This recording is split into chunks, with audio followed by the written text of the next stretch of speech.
Students, today we will discuss the next topic in environment and health. The next topic is small scale filtration. In last lecture we discussed the types of small scale filtration and explain it. In the last जो remaining हमारी एक type रह गई थी वो था हमारा domestic filter. जो डोमेस्टिक फिल्टर है वो हमारे पास टू टाइप के डोमेस्टिक फिल्टर्स होते हैं.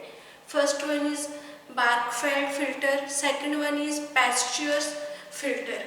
जो बार्कफेल्ड फिल्टर्स है ये क्या है, सिलेंड्रिकल फिल्टर होंगे. It is made up of porcelain and present in the filter candle.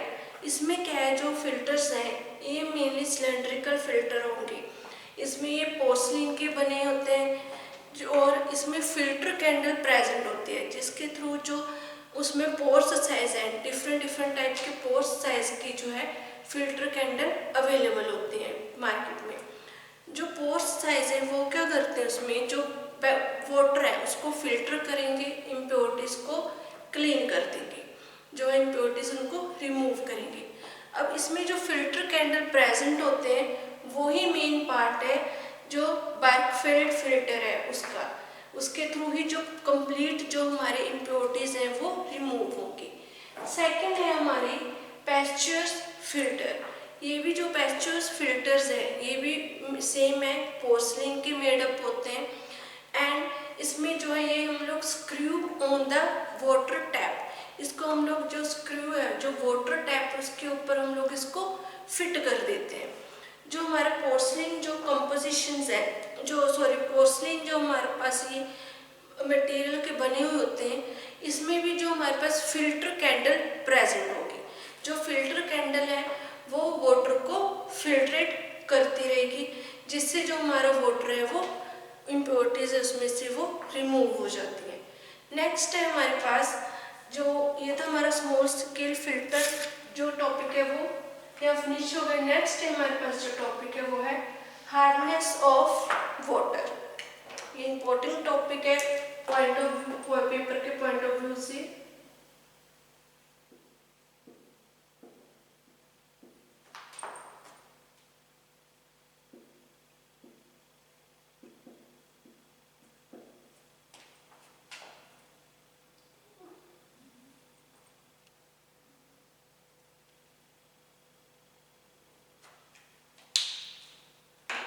Hardness of water.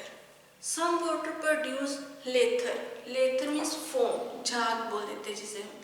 Some water produce lather easily with soap, but other some जो हमारे पास water है it is difficulty producing foam. जो है some जो water है हमारे पास उससे क्या होता है कि जो सोप के साथ अगर उसको हम लोग मिक्स करेंगे तो वो इजीली फोम क्रिएट कर लेता है, झाग क्रिएट कर लेता है, बना लेता है.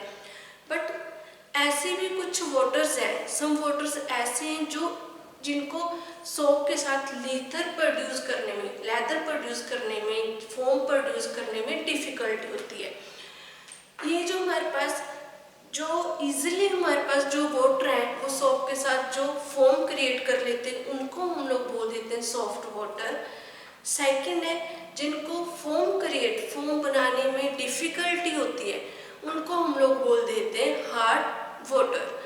अब इसमें हम लोग हार्डनेस ऑफ वाटर डिस्कस करेंगे. हार्ड वाटर कौन से होते हैं, जो वाटर इजीली फोम प्रोड्यूस नहीं कर पाते सोप के साथ, उसको हम लोग बोल देते हैं हार्डनेस ऑफ वाटर या हार्ड वाटर. जो हार्डनेस ऑफ वाटर है ये जिनके कारण होता है due to bicarbonate, chloride, sulphate. ये जो हमारे जो आयंस है, केमिकल्स है, इनके कारण जो वाटर है वो हार्ड हो जाता है. All of these are dissolve in water. ये जो आयंस है ये इसमें हमारे वाटर में डिजोल्व हो जाते हैं एंड ये फिल्ट्रेशन से भी not removed by the filtration method से भी इसको हम लोग रिमूव नहीं कर पाते. अब इसके बाद है डिसएडवांटेजेस क्या क्या है हार्डनेस ऑफ वाटर की.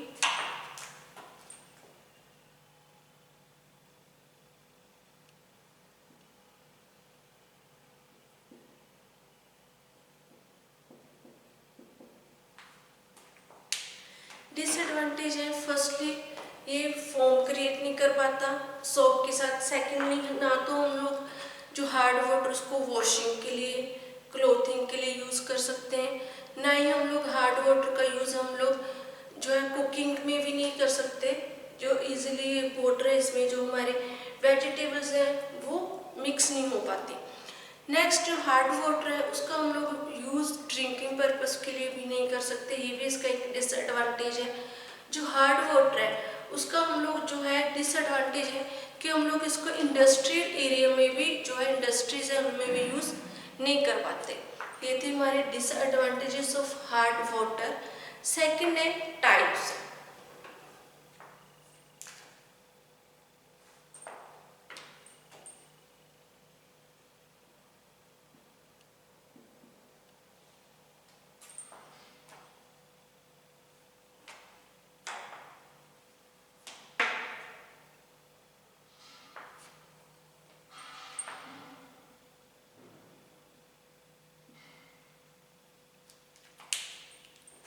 टाइप्स है, टू टाइप थे हमारे पास, टेम्पररी और परमानेंट।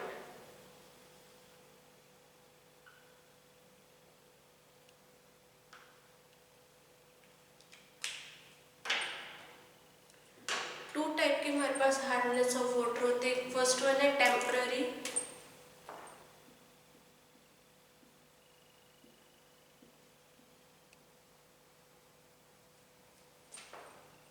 And permanent.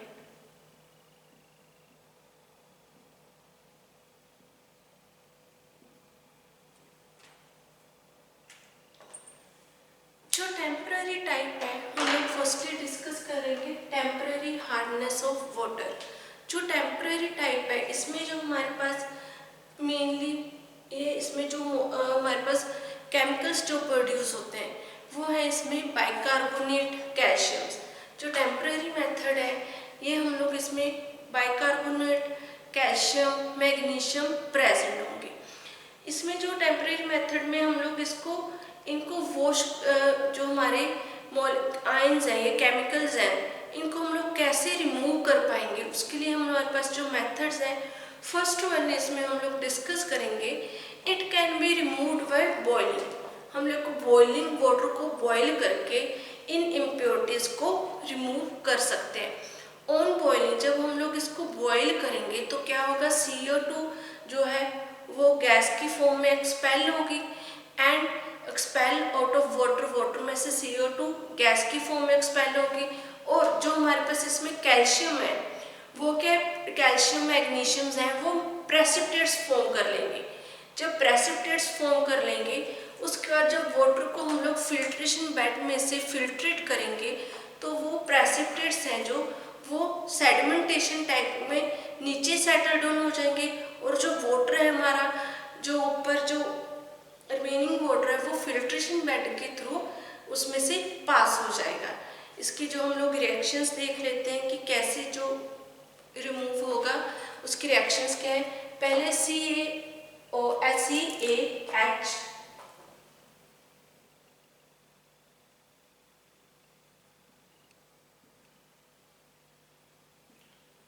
CaHCO3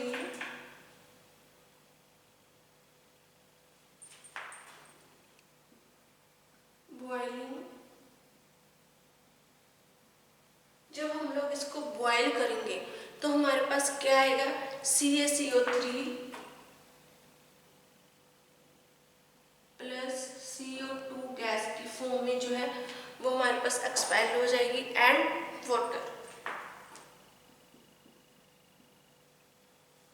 ये था हमारा फर्स्ट मेथड। फर्स्ट मेथड है जो टेम्परेरी हमारे पास हार्डनेस है वाटर की, उसको हम लोग रिमूव करेंगे जो हमारा बॉइलिंग के कारण, जो बॉईल करके वाटर को उसको हम लोग रिमूव कर सकते हैं। सेकंड जो हमारा ये बॉइलिंग मेथड है ये बहुत ज़्यादा एक्सपेंसिव मेथड है। सेकंड है हमारे पास the temporary hardness by adding lime और कैल्शियम हाइड्रोक्साइड टू वाटर। हम लोग जो कैल्शियम हाइड्रोक्साइड है या फिर क्विक लाइम जो सोडा है उसको वाटर में ऐड कर भी इसको जो हार्डनेस है इसकी रिमूव कर सकते हैं। इसमें क्या होगा कि जो प्रेसिपिटेट्स फॉर्म होंगे क्विकलाइम से, या फिर हमारे पास जो कैल्शियम हाइड्रोक्साइड्स के साथ जब रिएक्शन होगी उसमें जो प्रेसिपिटेट्स फॉर्म होंगे, वो प्रेसिपिटेट्स को हम लोग जब सेडिमेंटेशन में टैंक में वाटर हमारे पास हम लोग शिफ्ट करेंगे तो वो प्रेसिपिटेट्स हैं जो वो नीचे सेटल डाउन हो जाएंगे। उसी के साथ जो इम्प्योरिटीज़ हैं वो भी सेटल डाउन हो जाएंगी, जैसे हमने क्लोरीनेशन के मेथड में डिस्कस किया था लास्ट लेक्चर्स में। तो हमारे पास जो ऊपर क्लीन वाटर है वो रिमेनिंग रह जाएगा, और उस वाटर को हम लोग फिल्टर बेड के थ्रू फिल्ट्रेशन कर देंगे, उसको जो है क्लीन वाटर जो हमारे पास प्यूरिफाइड वाटर है वो अवेलेबल हो जाएगा। इसमें जो हमारे पास सेपरेटेड हो जाएगा, इम्प्योरिटीज अलग रह जाएंगी, और जो क्लीन वाटर है वो हमारे पास अलग सेपरेट हो जाएगा। नेक्स्ट है, सेकंड है हमारे पास टाइप है वो है परमानेंट हार्डनेस टाइप। परमानेंट में हमारे पास जो है जो हमारे पास इसमें इम्प्योरिटीज होती हैं वो है क्लोरीन, सल्फेट, और इसके बाद है मैग्नीशियम, कैल्शियम। इसमें भी परमानेंट इम्प्योरिटीज में प्रेजेंट होंगी, कैल्शियम और मैग्नीशियम भी।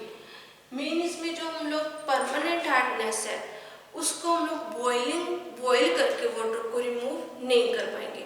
It is not removed by boiling. इसको रिमूव करने के लिए हमारे पास फॉलोइंग मेथड्स हैं, जैसे एग्जांपल इसमें फर्स्ट वन हमारे पास मेथड है, जैसे व्हेन सोडियम कार्बोनेट और सोडा ऐश, जो सोडा ऐश है या फिर सोडियम कार्बोनेट है, जब हम इसको वाटर में ऐड करेंगे, ऐड करने के बाद it removes temporary and permanent method.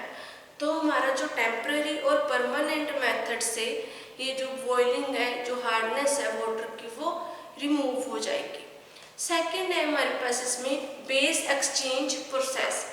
जो बेस एक्सचेंज प्रोसेस है इसको हम लोग यूज़ करते हैं वाटर के हार्डनेस को रिमूव करने के लिए। इसमें जो हम लोग ज़्यादा लार्ज क्वांटिटी में जब हमारे पास वाटर प्रेजेंट होता है उस टाइम हम लोग इस प्रोसेस को यूज़ करेंगे, बेस एक्सचेंज प्रोसेस। जो बेस एक्सचेंज प्रोसेस है इसमें हमारे पास जो हम लोग जो एग्जांपल है जैसे सोडियम, एल्युमिनियम या फिर सिलिका है, ये क्या होते हैं, हमारे लूज कंपोनेंट्स होते हैं, लूज कंपाउंड्स होते हैं। जब हम लोग हार्ड वाटर को पास करेंगे थ्रू फिल्ट्रेशन, पास करेंगे तो उसमें जो हमारे पास कैल्शियम और मैग्नीशियम है, आयंस हैं, वो किसके साथ एक्सचेंज हो जाएंगे, सोडियम आयंस के साथ। क्योंकि जो सोडियम है हमारा वो क्या है, लूज कंपोनेंट्स है। लूज कंपोनेंट्स होने के कारण जब भी हम लोग फिल्ट्रेशन करेंगे, इनको हार्ड वाटर को पास आउट करेंगे इनमें से, तो हमारा जो कैल्शियम और मैग्नीशियम आयंस हैं वो चेंज हो जाते हैं सोडियम आयन में। जब सोडियम आयन में हमारे जो आयंस है इम्प्योरिटीज चेंज हो जाएंगी तो उस टाइम जो हमारी हार्डनेस है वाटर की वो रिमूव हो जाएगी, तो ऑटोमेटिकली जो वाटर है वो सॉफ्ट वाटर में चेंज हो जाएगा। ये था हमारा टेम्पररी और permanent methods hardness of water के। नेक्स्ट हम लोग जो डिस्कस करेंगे वो है एयर। हमारा जो वाटर है, वाटर का टॉपिक ये फिनिश हो गया। नेक्स्ट हम लोग डिस्कस करेंगे एयर। एयर क्या है, जो हमारा मोस्ट इम्पोर्टेंट कंपोनेंट्स हैं हमारी लाइफ में।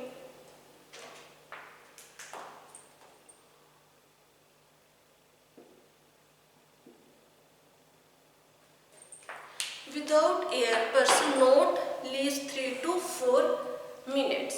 अब जो एयर है, एयर क्या है, जैसे हम लोग जो ह्यूमन बीइंग है वो वाटर, फूड के बिना तो 5 या 6 दिन तक अलाइव रह सकते हैं, बट एयर के बिना जो हमारा जो ह्यूमन बीइंग्स हैं वो अलाइव नहीं रह सकते। एयर के बिना क्या है, जो पर्सन्स है वो 3 से 4 मिनट के बिना भी, ये भी ज़्यादा मिनट्स हैं, इसके बिना भी जो पर्सन है वो अलाइव नहीं रह सकता। एयर हमारी जो हमारी लाइफ है उसमें एक इम्पोर्टेंट इसेंशियल कंपोनेंट है। जो एयर है, एयर में क्या है हमारे पास मेनली जो एयर है, एयर में हमारे पास डिफरेंट टाइप की गैसेस प्रेजेंट होती हैं। अगर प्योर एयर हमें मिल जाए, जैसे कई बार आपने सुना होगा कि डॉक्टर्स बोलते हैं कि मॉर्निंग वॉक किया करो, क्योंकि जो सुबह की वॉक होती है उसमें जो सुबह मॉर्निंग में एयर प्रेजेंट होती है वो फ्रेश एयर होती है। वो फ्रेश एयर कैसे होगी, क्योंकि उसमें कोई भी केमिकल्स, डस्ट पार्टिकल्स प्रेजेंट नहीं होते। इसलिए जो मॉर्निंग वॉक है वो हमारे हेल्थ के लिए ज़्यादा बेनिफिशियल होती है as comparison to evening walk.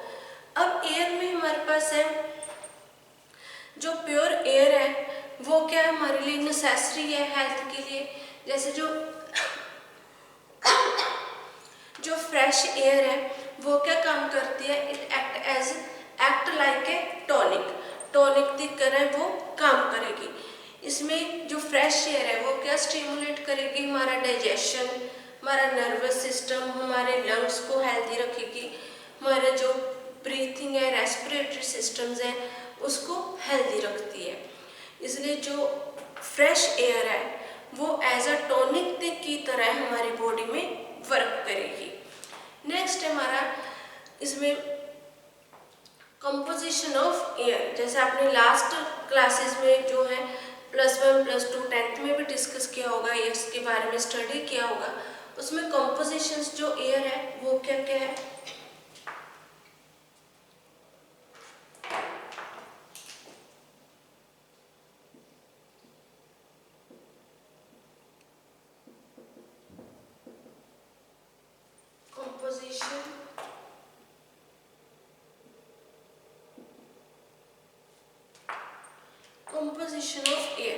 Composition of air ये क्या एक मैकेनिकल मिक्सचर है। It is not chemical mixture, it is a mechanical mixture of gases. इसमें जो हमारे पास है oxygen, nitrogen and carbon dioxide जो गैसेस हैं वो प्रेजेंट होती है।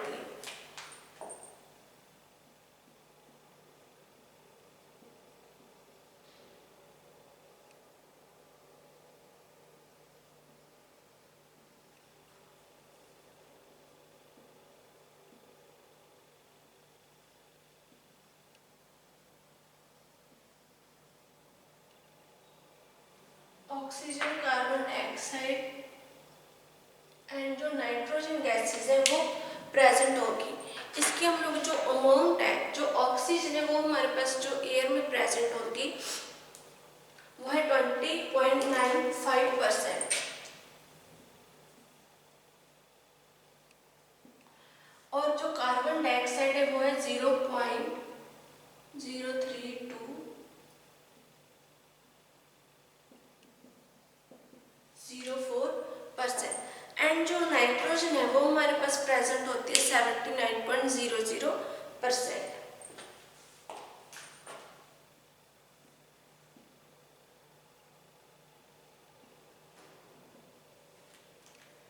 ये हमारी कंपोजिशंस है एयर की। इसके बाद हमारे पास जो रिमेनिंग अमाउंट बच जाती है इसमें, वो रिमेनिंग अमाउंट में हमारे पास सम गैसेस प्रेजेंट्स होते हैं जैसे नियोन, आर्गन या हीलियम, ये गैसेस प्रेजेंट्स होंगी। नेक्स्ट है हमारे पास एयर पोल्यूशंस। जो एयर पोल्यूशंस की कौन कौन से सोर्सेज है वो हम लोग डिस्कस करेंगे।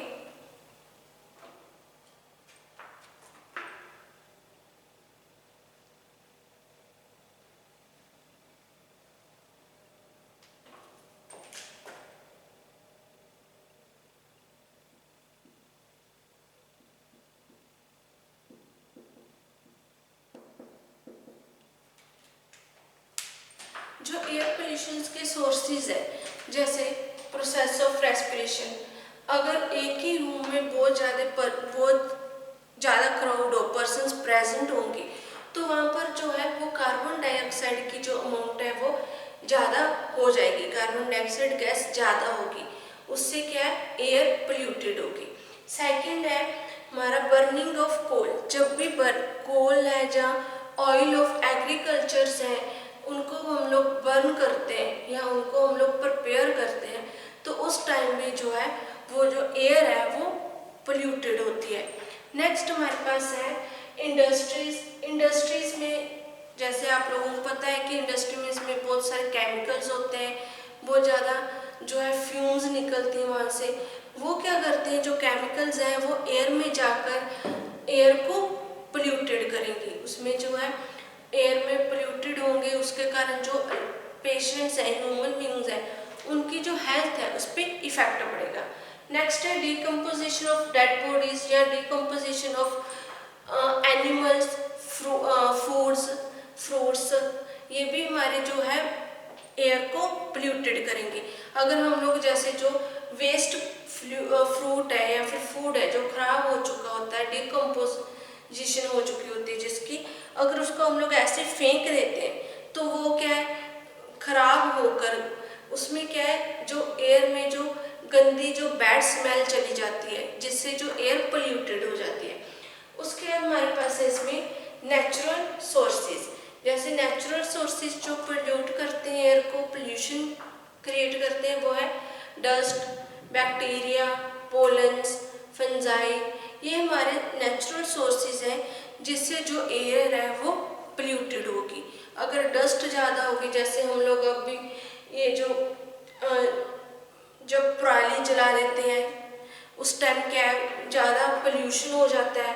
पोल्यूशन होने के कारण वहाँ पर जो विजिबिलिटी है वो भी प्रॉपर नहीं हो पाती, उसमें ज़्यादा धुआं होने के कारण कुछ दिखाई नहीं देता, विजिबिलिटी जो है वो कम हो जाती है। या फिर जब जो है कनक की कटाई होती है या फिर उसमें से जो भी आगे प्रोसेसिंग होती है उसको निकालते हैं, उसमें भी ज़्यादा जो एयर में पोल्यूशन हो जाता है, उसमें मिट्टी, डस्ट, जो उसकी जो भी उसके कवर्स हैं वो जो एयर में चले जाते हैं, तो उससे क्या होगा, एयर पोल्यूटेड हो जाती है। नेक्स्ट उसमें न्यूक्लियर एनर्जी, न्यूक्लियर एनर्जी जैसे एटम्स बनाना, एटम बम बनाना, या फिर न्यूक्लियर जो हम लोग रिसर्चेज करते हैं, जो अगर रिसर्च करेंगे तो उसमें न्यूक्लियर एनर्जी में जो हम लोग एक्सपेरिमेंट्स करके देखते हैं, ट्रायल करके देखते हैं, उससे भी जो हमारी एयर है वो पोल्यूटेड हो जाती है। उसके बाद जो नेक्स्ट हमारे पास जो रीज़न है एयर को पोल्यूटेड का, जो कारण है, कोज है, वो है स्प्रे।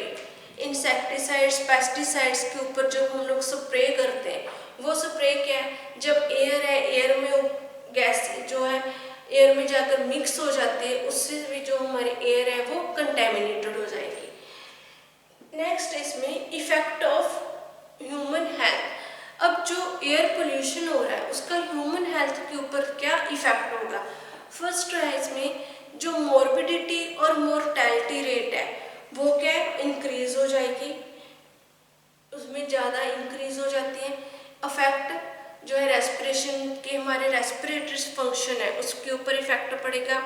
जो हमारे लीड्स क्रोजन ऑफ मेटल, जो मेटल है उसको जंग लग जाता है जल्दी, क्रोजन्स में इफेक्ट पड़ता है। नेक्स्ट विजिबिलिटी डिक्रीज हो जाती है। Third one destructions of plant and animals, ये जो प्लांट्स हैं, एनिमल्स हैं, इनकी जो है डिस्ट्रक्शंस होने लग जाती हैं। ये जो एयर नहीं प्रॉपर होगी तो एनिमल्स और प्लांट्स प्रॉपरली ग्रो नहीं कर पाएंगे, उससे क्या उनकी डिस्ट्रक्शन हो जाती है। जब जो एयर जो प्रॉपरली नहीं होती, एयर में डस्ट ज़्यादा होगा, तो उससे क्या है, जो हमारा एयर का लेवल है वो कम हो जाता है, उससे जो विजिबिलिटी है वो भी कम हो जाएगी। उसके बाद जो हमारा ह्यूमन बींग्स है उसके रेस्पिरेटरी सिस्टम पर इफेक्ट पड़ता है, उसके फंक्शंस पे, लीवर पे इफेक्ट पड़ेगा, जिससे जो अलग अलग टाइप की और डिजीज है वो ह्यूमन बींग को होने के चांसेस हो जाते हैं। नेक्स्ट है हमारे पास एयरबोर्न डिजीज।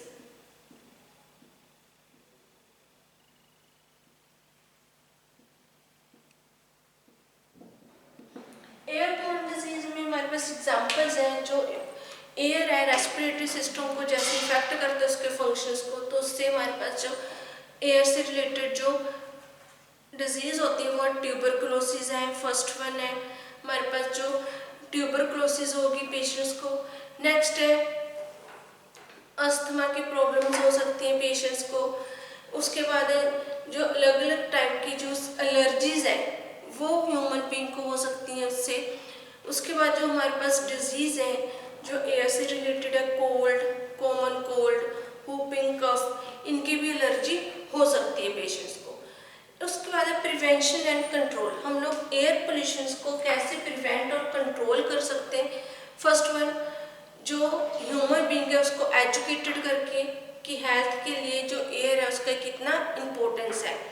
जो प्लांट्स हैं, न्यू प्लांट्स को ग्रो करके हम लोग एयर को कंट्रोल कर सकते हैं, एयर को पोल्यूटेड होने से बचा सकते हैं।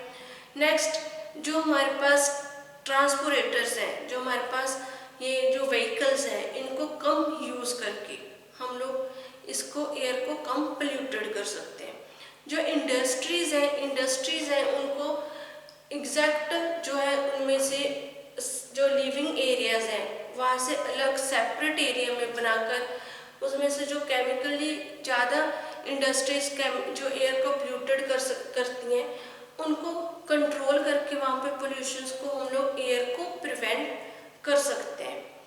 एयर को प्रिवेंट करने के लिए जो हम लोग हैं अलग जो ह्यूमन बींग्स हैं उनको सेमिनार्स दे सकते हैं, जिससे हम लोग एयर की इम्पोर्टेंस, उससे होने वाली जो डिजीज़ है उनके बारे में उनको बता सकें। ये था हमारा आज का टॉपिक एयर।